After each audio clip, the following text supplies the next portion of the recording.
எனக்கு ஒரு கடைசி ஆசை. கடைசி ஆசைன்னு சொல்லாத. நான் சொல்றத கேளுடா. நான் போனதுக்கு அப்புறம் அம்மாய் ஒரு தடவை நான் சொல்றத கேளுடா. நான் போனதுக்கு அப்புறம் நீ உன் அப்பா கிட்ட போய் அவர் கூடவே இருக்கணும். உனக்கு என்ன பைத்தியமா? எனக்காகடா. இதெல்லாம் அநியாயமா? உன்னை கிக் பாக்ஸிங் கத்துக்கன்னு நான் சொல்லல.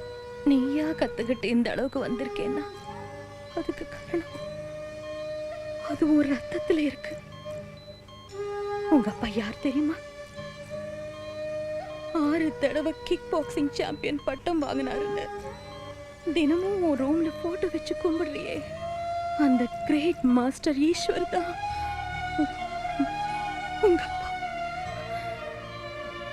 அவர்கிட்ட தான்ப்பா உன்னை மலேசியா போய் கோச்சிங் எடுத்துக்க சொன்னேன். அவர்கிட்ட போய் சேர்ந்து அவர் கூடவே இருப்பேன்னு சத்தியம் பண்ணப்பா. சத்தியம் பண்ண. சத்தியம் பண்ற. சத்தியம் பண்ற. உனக்காக நான் என்ன வேணா பண்றேம்மா. ஆனா நீ மட்டும் என்ன விட்டு போயிடாதம்மா.